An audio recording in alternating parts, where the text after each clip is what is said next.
Welcome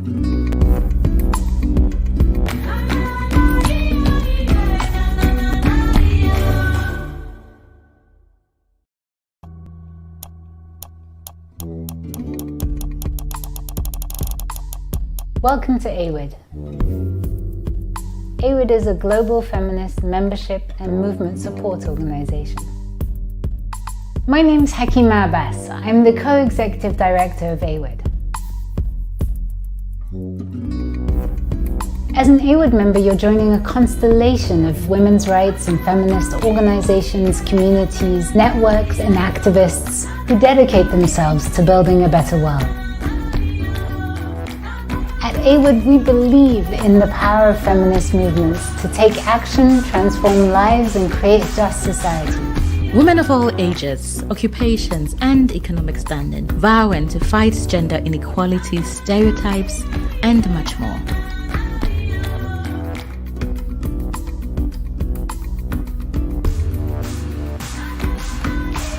We're delighted to have you join us and thousands of other feminists from around the world to build our collective power by sharing, learning, and taking action together.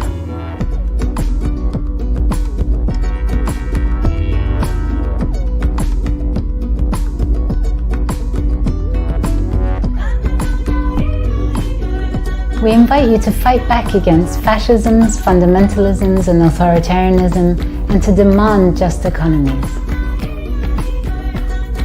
As an AWID member, you have the power to connect with feminists all around the world.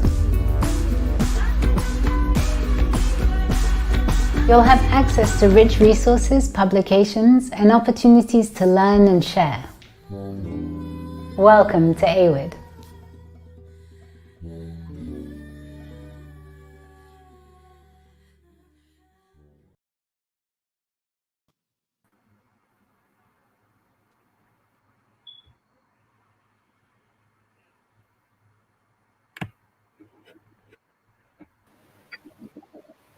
Hello, everyone.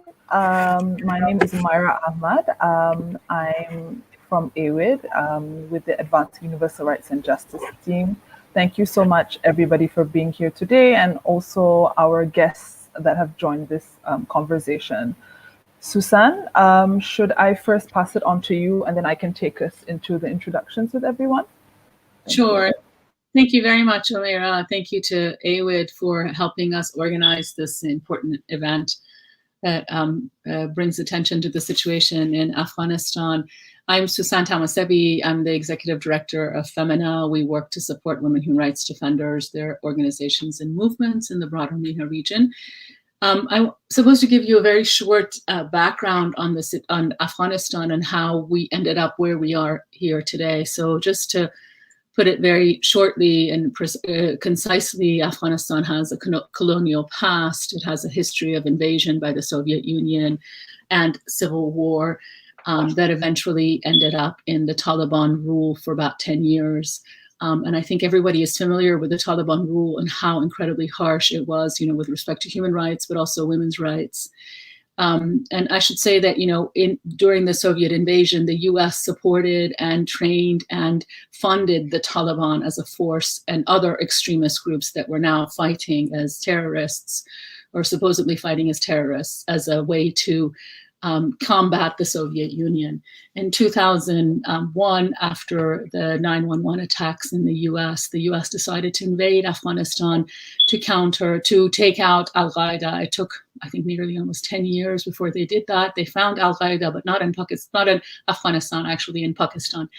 But nevertheless, this was the start of a 20-year sort of war in Afghanistan. This presence of the US, as problematic as it was, it also opened up space for civil society and women's groups, especially, to become active. And they've made great strides in the last 20 years. I think that this is this happened in an atmosphere of relative calm and peace.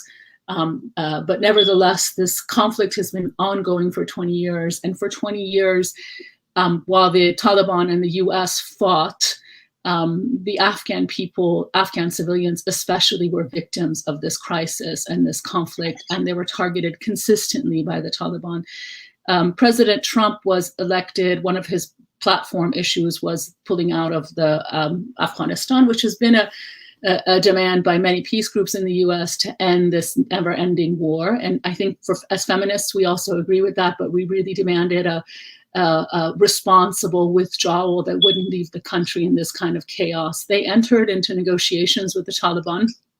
And I think Afghan women, and I think a lot of the feminists watching, call this imposed peace because the negotiations did not include the Afghan government and it didn't include the Afghan people.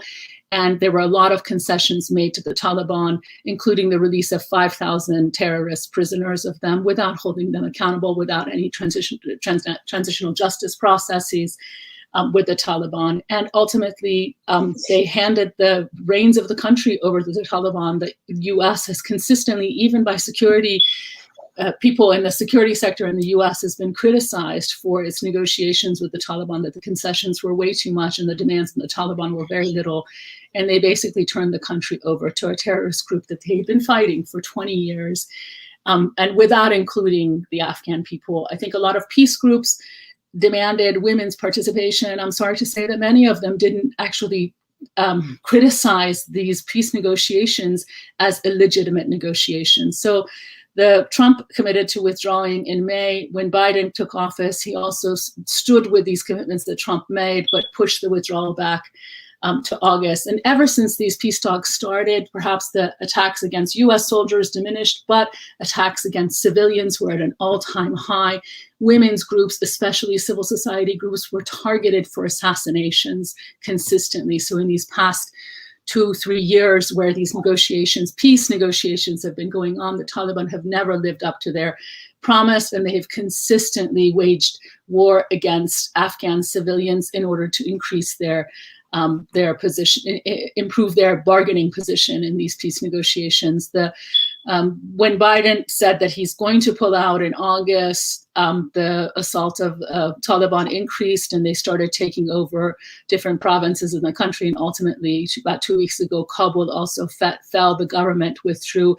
The Afghan army has been criticized for not fighting enough, but this goes back to a history of serious corruption that the US sort of also oversaw and didn't do anything about, and also the involvement of Pakistan in supporting the Taliban, which the US and international community have never really taken a serious position against.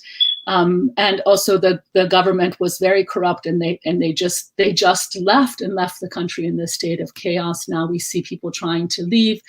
The international community has said that they want to support women human rights defenders and other civil society groups to leave because they have been fighting the Taliban and extremist groups.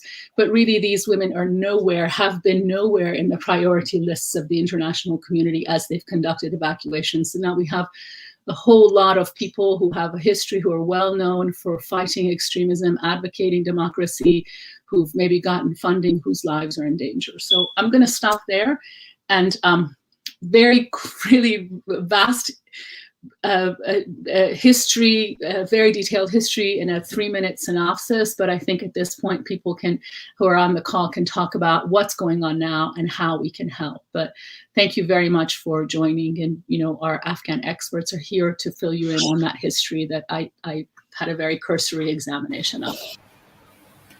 Thank you so much, Susan. And just to as well reinforce what Susan said, that Afghan women have always been at the front line of resistance, and this time it's no different.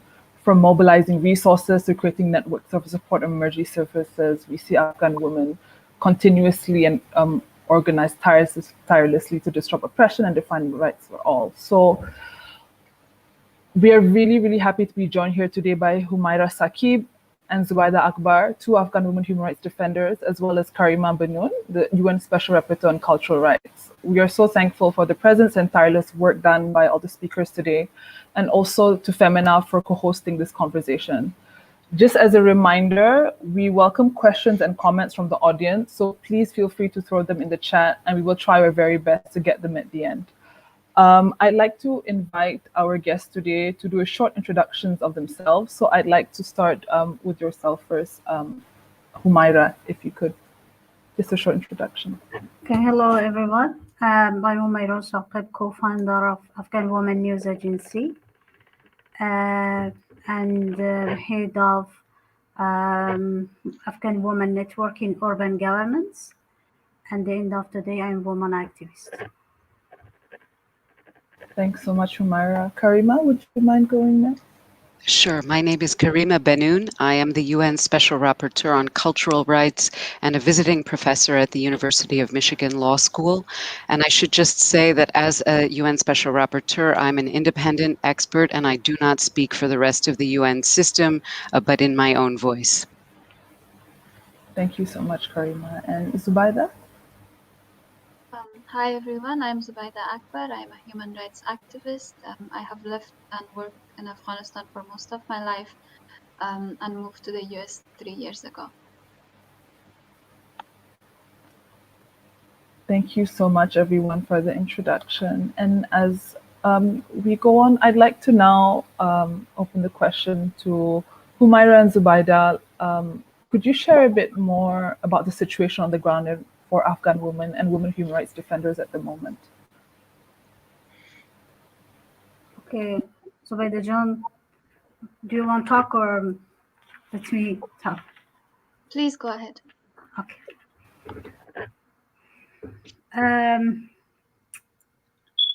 When I was I was talking about woman situation of women in Afghanistan right now. Really, I don't know how should start, because really the situation of women in Afghanistan gets worse. They are not allowed to work. Yes, Taliban said staff of Ministry of Health, yes, they can come and work, but the women are not allowed to go. And women are not allowed to go out without the mahram. Women activists, human rights, women human rights defender, all of them are hiding. The Taliban looking for the woman human rights activists. Taliban they beat the relative of woman in order to find place of woman. In the social life, women themselves censor. It means in Afghanistan, women, especially women activists, human rights activists, are not allowed. When you cannot go to work, you cannot speak, you cannot talk, you cannot go without somebody like Maram. It means you died. I'm thinking about the how we can explain the situation. We can summarize to one sentence. Now, some of the women activists and human rights activists in this situation, in this historical situation, they are not alive. Thank you.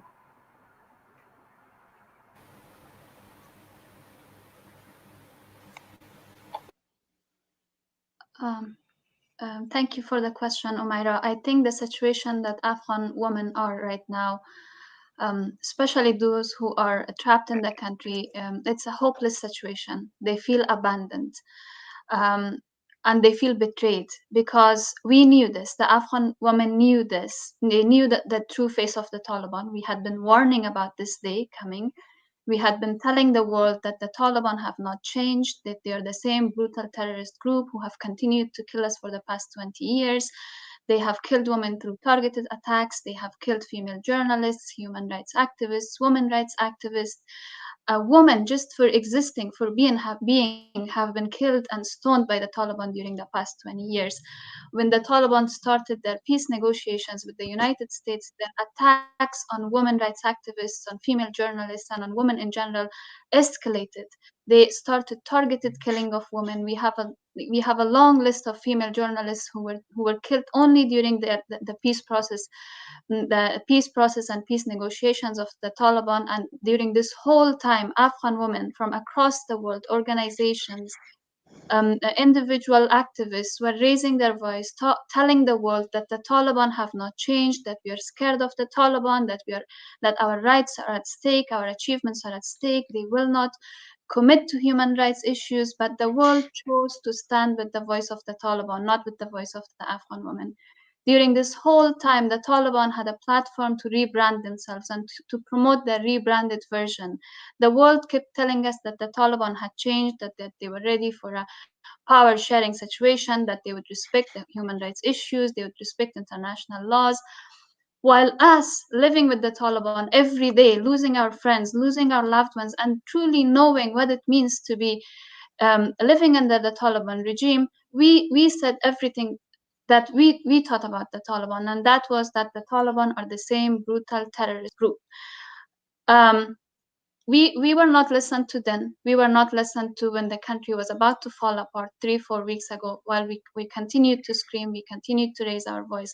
And even now, even today, the world's narrative of the situation in Afghanistan is a narrative that's not fair to the Afghan people. It's not fair to Afghan women, especially, because we are being told that Afghanistan fell because of lack of resilience of the Afghan people. Afghanistan fell because we didn't fight hard enough.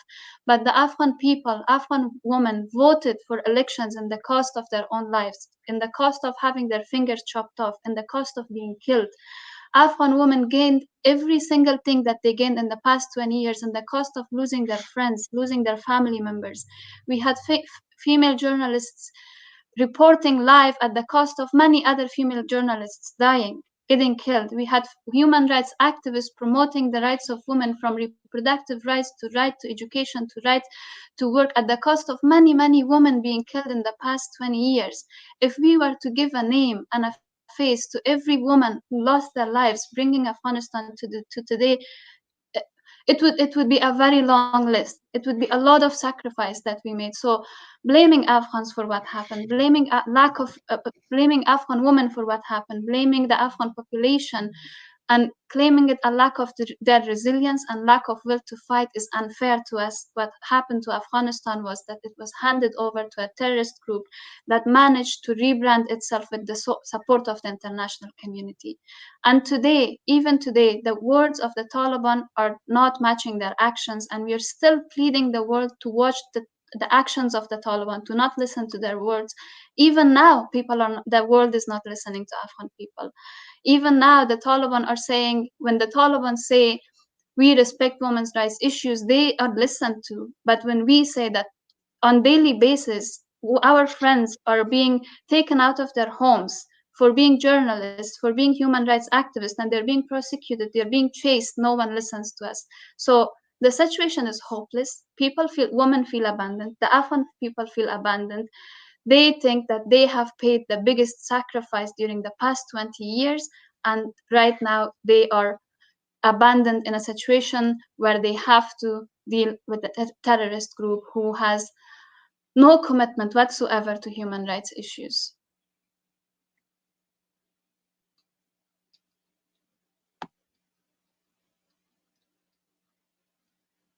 Thank you so much, Zubaida. Karima, would you want to go ahead now? So I think the issue that you wanted me to address was specifically the responses from states and from the UN so far. So let me talk about states first. I think that what we have seen has been largely incoherent, ad hoc, and uncoordinated. And this is really unacceptable. We have seen a response with no planning in place, to the point where my wonderful 79-year-old mother was filling out spreadsheets, and thanks to her and the many volunteers who did it, but this is not a plan. States, often when we went to them for assistance in the last few weeks to try to help at-risk Afghans, we were referred to other states, including by the states most responsible for the current situation. And we have also seen states shifting responsibility to civil society, which has far fewer resources and was not responsible for creating the situation. And I will add another side effect to this is that civil society that works on many human rights situations has had to drop other life-saving work in other contexts as well. So we're going to see those knock-on effects. I would also, though, I think it's essential to say there has been some very important engagement by some states, by some individuals working for some state bureaucracies, and that has saved lives. And I salute those who have acted when they could, including in state institutions, to help at-risk Afghans to leave. And we can't forget those people.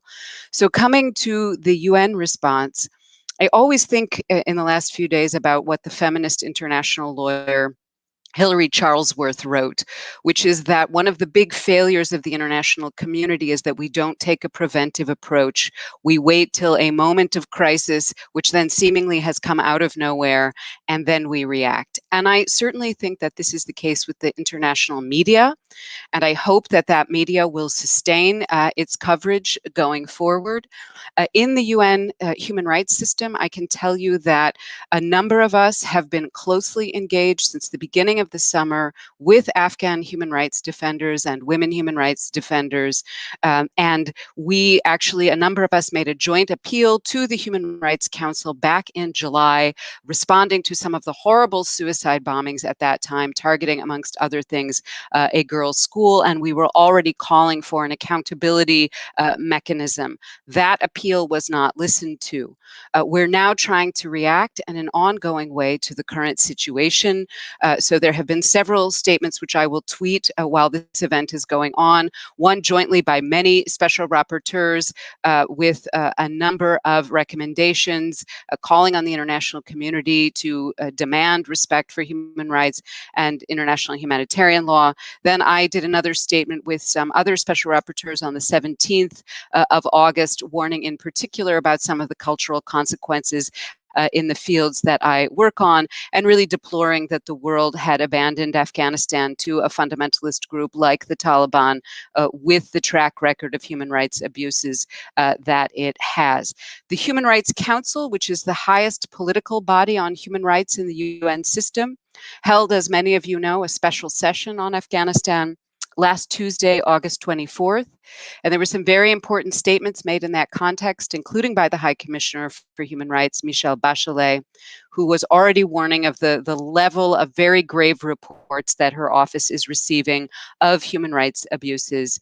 And a number of special rapporteurs under our governing body, the Coordination Committee, made a joint statement at the session, again underscoring that women and girls face particular risks, again stressing that any attempts to use cultural or religious justifications for any of the human rights violations that are happening or will happen is completely unacceptable and counter to international law, and specifically calling for the Council to establish an independent and adequately resourced international human rights oversight accountability mechanism for a minimum of 2 years. Now, the Human Rights Council, this political body made up of states, did adopt a resolution, but I, to be polite, can say it was non-specific. It did not really mention the Taliban, and it did not provide for an accountability procedure. So this, I'm sorry to say, has been an insufficient response. We also then finally have the resolution of the Security Council yesterday, which we know was watered down so that Russia and China would abstain rather than voting against it. We know that that resolution calls on the Taliban to allow those who must to leave, to allow the provision of humanitarian assistance, but it did not go as far as to establish a safe haven, and it does not make clear what the consequences are for the Taliban of violating the provisions of the resolution, nor does it provide for oversight. So I think this is a step in the right direction, but it remains also insufficient. And I think all of us working in the UN system and working with the UN system from the outside need to continue to amplify the voices of Afghan human rights defenders and Afghan women in the UN so that we make sure that these bodies and mechanisms act to uphold human rights effectively.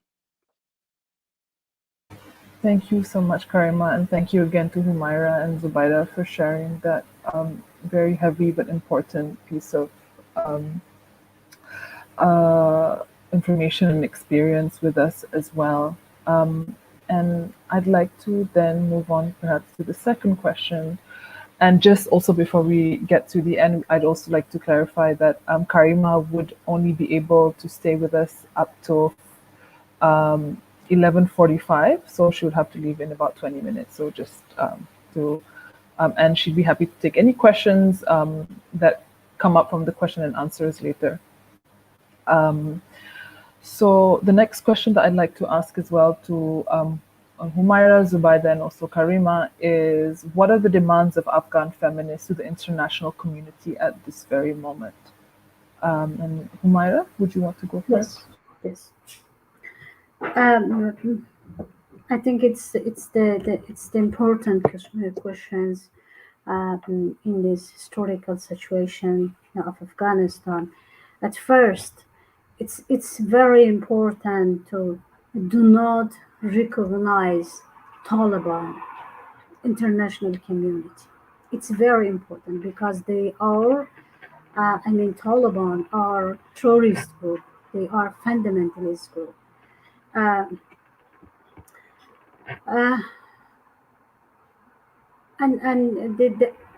the other hands, the international community pressure to observe and or accept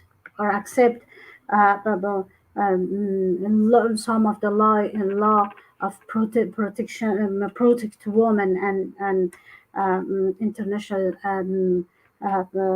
conventions who the previous government of Afghanistan accept them.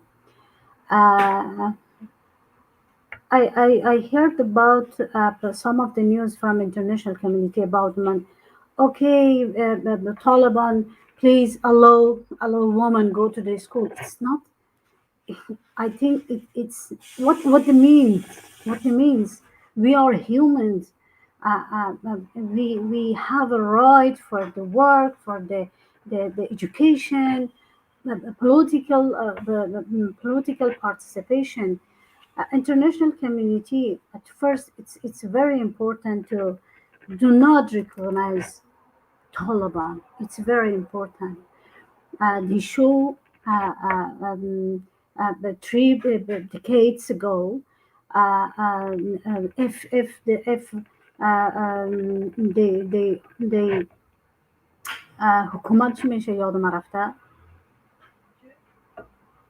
سوسان چی گفتی؟ چی؟ حکومت بکنن to rule, to govern. Yes. They don't allow women to go to the work, go to participation in political and economical, and I recognize more and more they don't allow women alive. Thank you.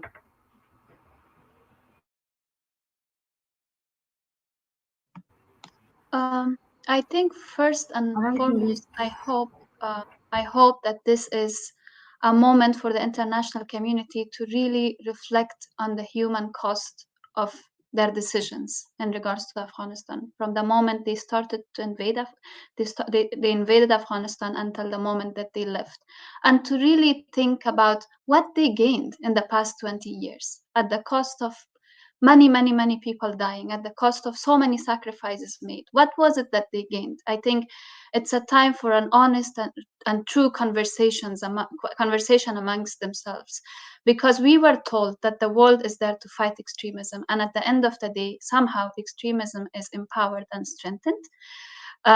We were told that they were there to ensure that the rights of humans and specifically women were protected. We see that the exact opposite has happened. Now the Taliban are even more brutal, and they are empowered by the world. They are empowered military-wise. They have a voice. They have a rebranded image. All of them puts in a better position to rule Afghanistan in a much more brutal way than they did in the past. So I think that's important for me. I hope that the international community has learned a lesson from this, because it has taken our lives. As Afghans, we have made the biggest sacrifice. We have had hopes and dreams. We have things that we built in the past 20 years, and they were all shattered and taken away because of horrible mistakes made by the international community. I hope that comes first, and I hope that this doesn't happen again. The other things, everything that Humaira said, my message is in sync with that they should not recognize the Taliban. Now that you have handed over the country to this terrorist group, please take a minute and really think what it means if you recognize a terrorist group that you claim to have been fighting for the past 20 years, what it means to the lives of the Afghan people, what it means to the lives of Afghan women, and what it means to the world. What does it mean to you, to your countries, to the sacrifices you have made? I think that's extremely important. And third, please allow for transitional justice to happen. We lost our friends and family members to the Taliban a month ago, a week ago, 2 days ago. And you are telling us that we should be fine with all of this. You are asking us to go figure it out with the Taliban. We have trauma, we have pain, we have suffering, we have lost so much. And now the entire world is telling us that it's up to us to figure out our ways with a group of terrorists that have killed us every single day for the past 20 years. I think there is a space here to talk about transitional justice, to talk about the pains of the Afghan people, to talk about everything that we have lost. And now, instead of creating that space, we never had a chance to hold the Taliban accountable for what they did to us. We have been talking about this since the start of the peace process, the US-led peace process. We have been raising our voice about this every single day. Please let us heal. Please let us have conversations. Please let transitional justice happen. How am I supposed to live in a country under the rule of a terrorist group that took my family members away from me? I have lost 10 friends to one Taliban attack in 1 day, in 1 hour. Me. I'm sure Omaira has similar stories. I'm sure every single Afghan has similar stories. How are we expected to be living in a country under the rule of the people who killed us every single day? Will there be justice? Will the world let us at least have that?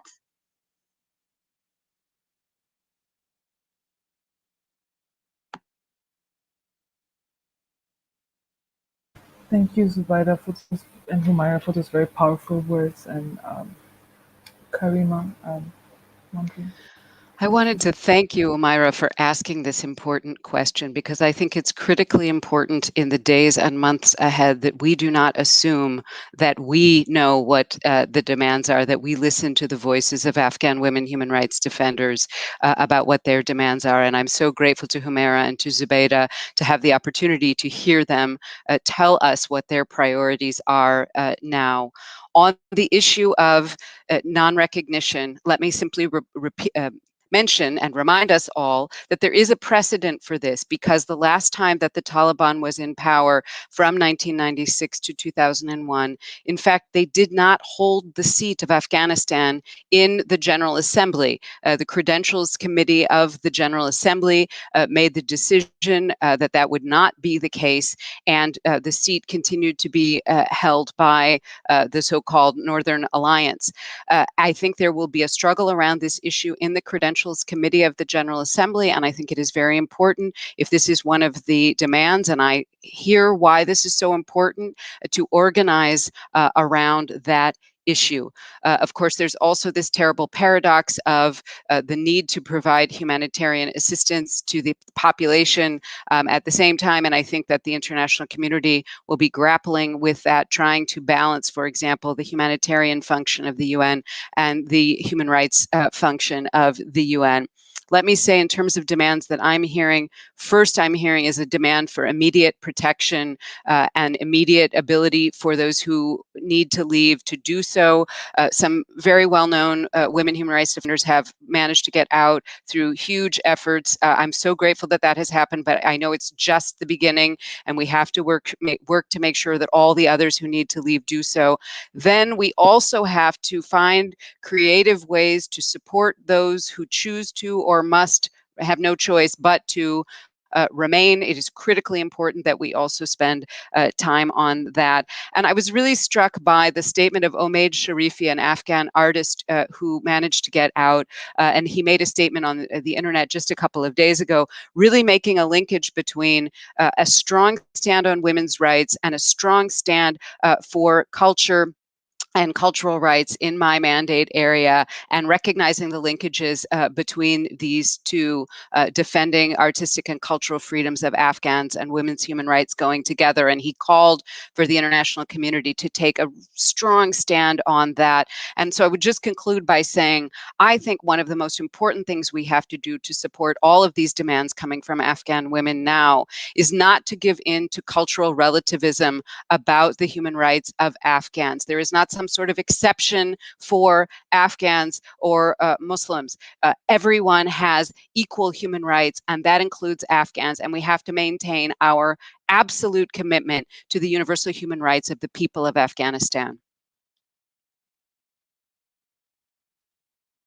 Thank you so much, Karima, for that very important intervention. And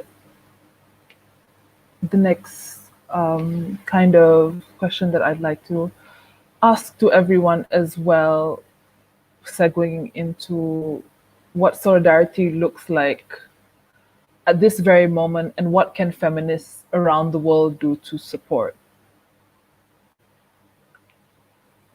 Humaira, would you be able to go first? Yes. At first, we should talking about this important issue.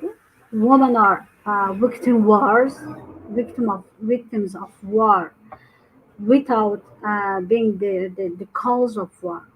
It's very important, especially in Afghanistan. So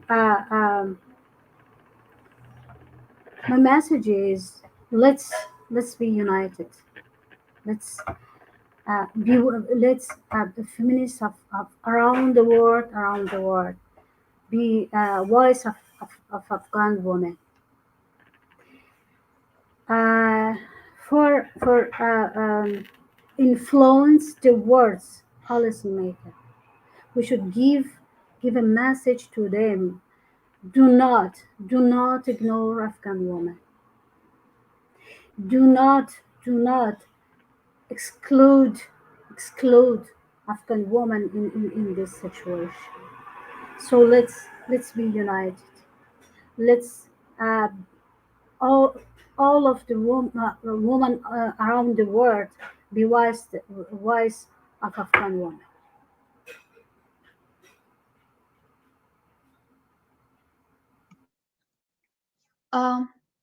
I think for me, solidarity means telling the story of the resilience of Afghan women. Every Afghan woman that I know, whether they were in Afghanistan or abroad, would wake up every morning and do what they were doing, knowing that they were making a change. And they were proud of what they were doing.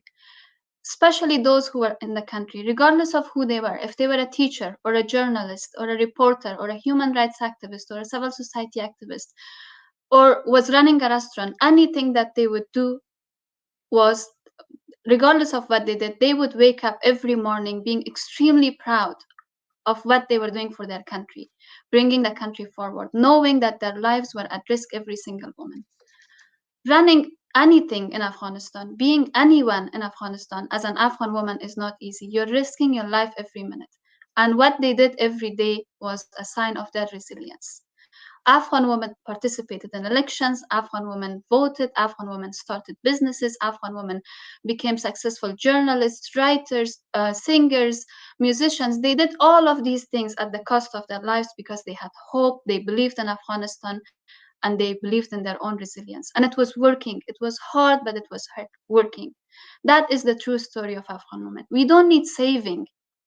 What I don't want to hear is pity and saving and trying to come and save us from what's happening in Afghanistan. What we need is awareness. What we need from the world, from the women around the world, is to hold their governments accountable, whatever their capacity of the capacity of these women is, to ask their governments about what has happened to Afghanistan, what was their role, and to not let this happen. Again, the wars that other countries start are their wars, it's not our wars, but we end up paying the price. As Afghan women, we paid the price for this war in Afghanistan. And now we are being portrayed as helpless victims of a situation while we were fighting until the very last day. 2 weeks before Kabul fell, I was in Afghanistan. Yes, many people were trying to leave, but there were many women and men holding the fort, staying behind because they believed in Afghanistan. Their lives were at risk. They were getting threats every single day on their phones, in their homes. Their cars would get stopped, but they still had hope. They didn't want to give up. They didn't give up until the Taliban entered the city. Even now, they haven't given up. We have signs of glimmers of hope around the country where women try to go back to work and they're turned back. We have women getting out and doing protests and asking for their rights, demanding for their rights, risking their lives, knowing that a Talib can shoot at them. And the world left Afghan women behind in a situation like this. We were not helpless. We don't need saving. We need solidarity. We need sisterhood. And we need you to tell our story the way it is. It's a story of resilience. It's a story of fighting every single day and yet being abandoned by the world. I think that's what true solidarity is.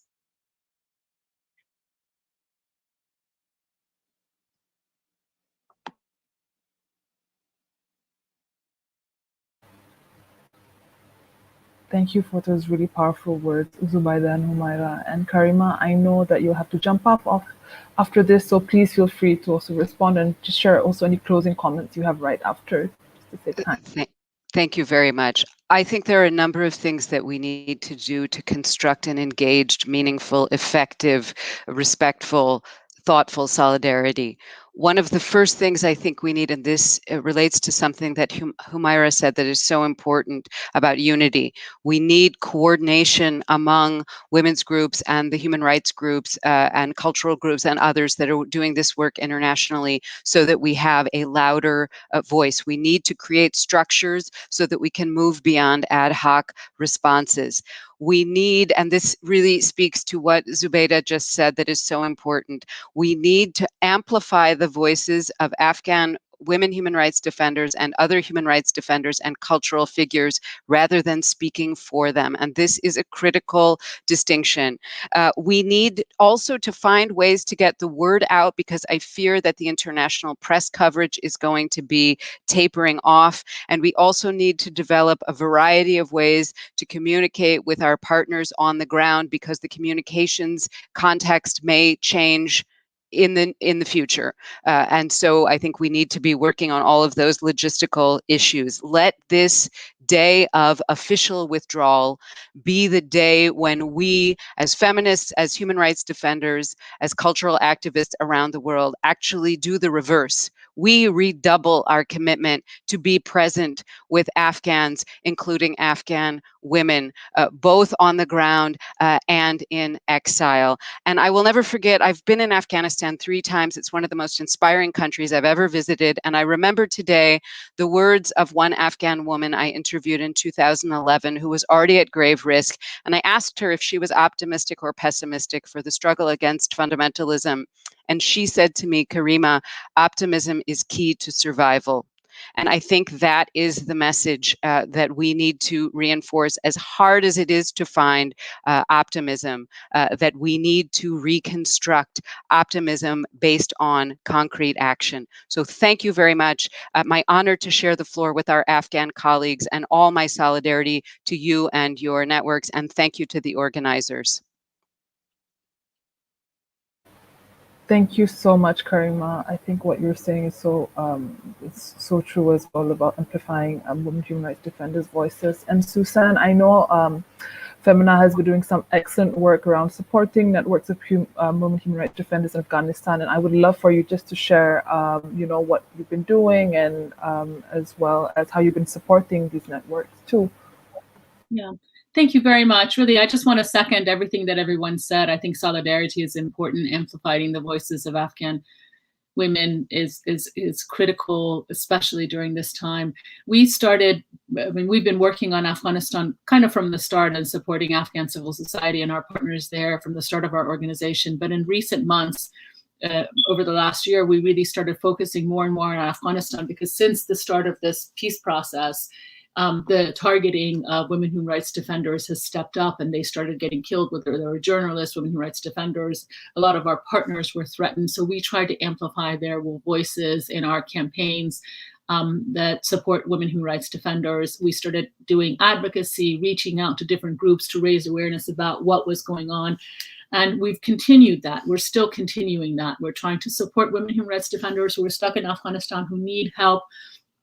We've raised with our Afghan partners, we've raised some money, so we're responding to their economic needs. If they've been internally displaced, we're trying to support them during that displacement period. If they need to leave the country and they need some finances, we're doing that.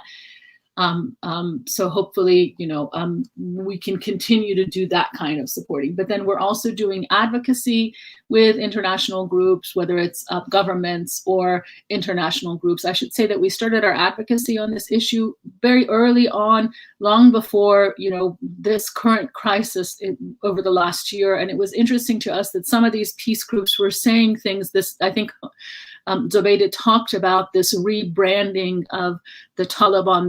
They had started the rebranding and saying things that are so ridiculous and really so angering, that really the Taliban, the culture of the Taliban is not so different than the culture of the women of Afghanistan. And we can't look at the Kabul women. Really, what I want to know now, I want some of these peace organizations who've taken this shameful, shameful position to, at least now, they had deaf ears back then. Now they need to really see, open their eyes and hear what's going on inside Afghanistan and change the work that they have been doing. Peace doesn't just mean peace for Americans. It's peace for people of this region that have, for whom war and peace, this kind of peace, has been imposed by superpowers. So I think we, as feminists, we really need to go back to our own governments and demand accountability as well. And this is some of what we're also trying to do. I also encourage groups that have been working on extremism and have been working with women who are doing this work themselves anyway, but they've been working with them to work on extremism, to really reevaluate it. Women, civil society is not in a position to fight extremists on their own. We need systems changes, and you cannot fight extremism as a women's group in Afghanistan if governments aren't willing to hold each other accountable for the support of terrorist groups. This has never happened. We have to talk about corruption. We have to talk about democracy. We have to talk about regional power struggles and proxy wars. And unless we're willing to deal with those underlying issues, putting women out there to fight extremism, it really endangers their lives, as we see currently. So right now, we're just trying to amplify the voices through the press, through advocacy meetings, advocacy, and these efforts similar to what we're doing with AWID, but really trying to bring attention to some of these issues that have been so misrepresented at the international level with respect to Afghanistan and the entire region.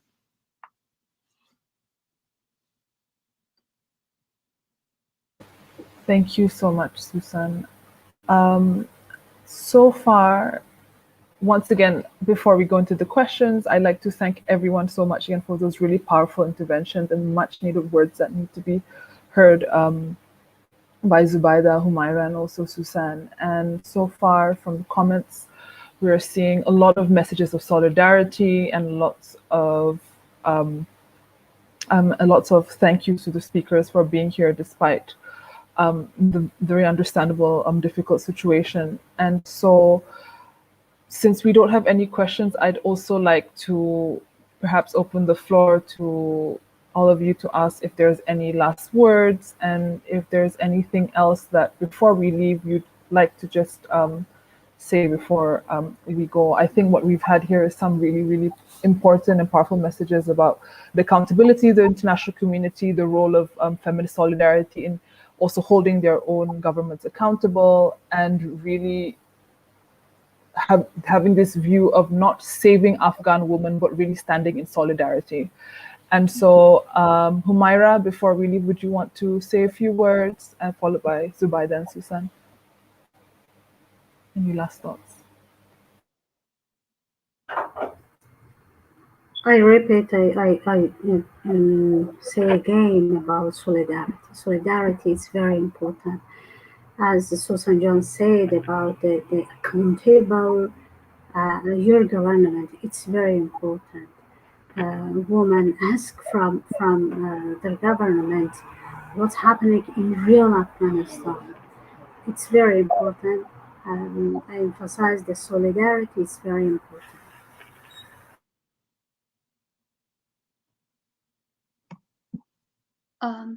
I think while many have managed to leave the country, there are many that are left behind. These are human rights activists, women rights activists, journalists, any woman who has contributed to the progress of Afghanistan in any way, or any woman who doesn't want to live in a Taliban ruled country, is left behind, and difficult days are to come ahead for them. Not everyone will be able to leave. Some will be forced to stay. Some might have to take very difficult trips to find safety.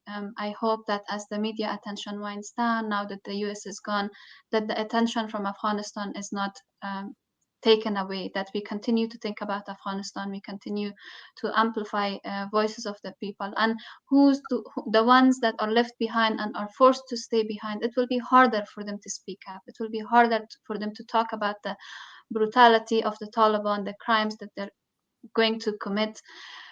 So for those who can and who are out of Afghanistan, it will be our duty and it will be on us to continue talking about the situation. I think we have seen that the Taliban can do anything and get away with it. They fought the international community for 20 years and they got away with it, and now they are back in power and they're celebrating and the world is watching. That is a testament to the fact that the world can let anything happen to normal citizens of a country and keep quiet about it, or come up with a narrative that makes sense only to them and not care.